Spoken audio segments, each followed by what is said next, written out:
Hello, I'm Rachel Wiest with Triangle MLS, and I'm here to talk with Stacy Anfinson. Hello, Stacy. Rachel.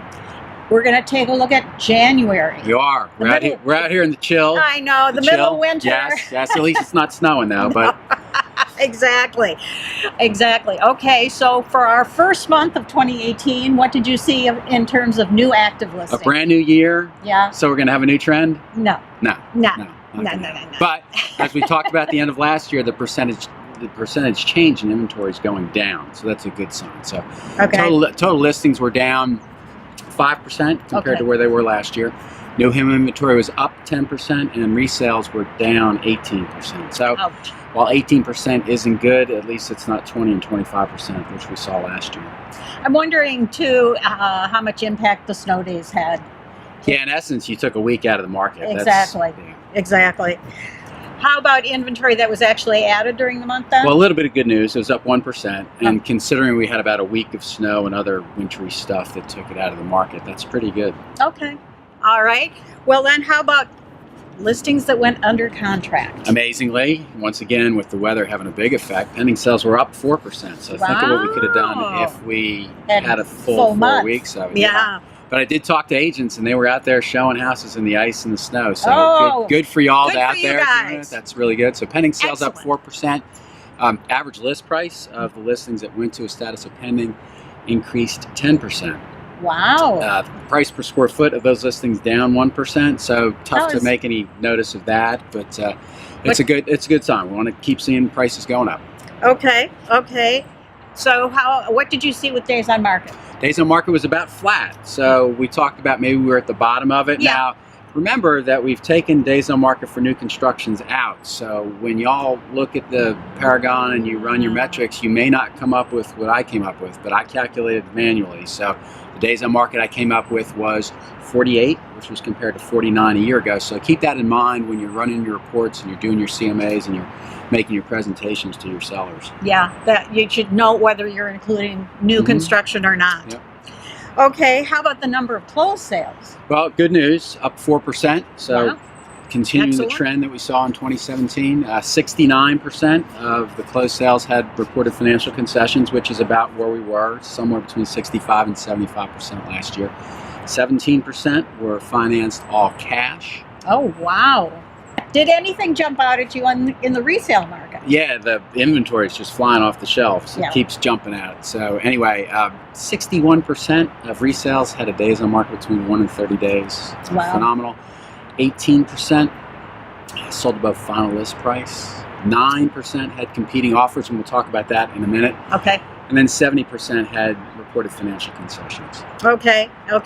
And so average price, are we seeing an increase? Yeah, nice 8% increase in both. So that's really on the upper end of historical from where we are. Remember, this is the whole market. Right. 8% overall, 8% resales. So that's really, really strong, especially for January, because typically January is the low point of the year for pricing metrics. The high point is during June. Okay, so you mentioned multiple offer situations? Yeah, competing offers. There is a block that you can check when you're recording the sales, and it's been made aware to me through my office visits that that's not really being reported as much as it should be because it's not as obvious to report that. So this is a really good field for us to have, and I've been tracking it for the last 2 or 3 years.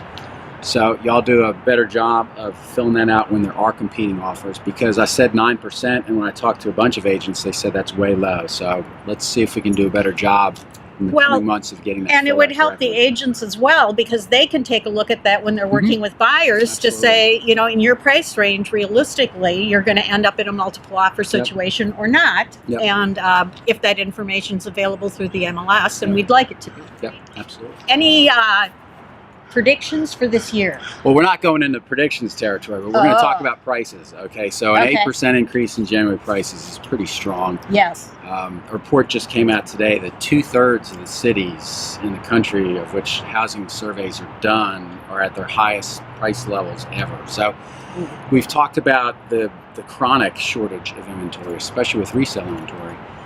And one may believe that house prices are going to go up forever, but those of us who are here pre-recession and during the recession know that's not the case. So remember that there is a historical linkage between house price and wage price. And when wage prices go up, and when wages go up 2 to 3%, and house prices go up 8%, something's got to fill in the gaps. So what's been filling in the gaps? Stock market's been one, and home equity throughout the country has been the other. Well, the stock market's been on a little bit of a bumpy ride for those of you that have experienced the last couple of weeks. So you may see less less money in there.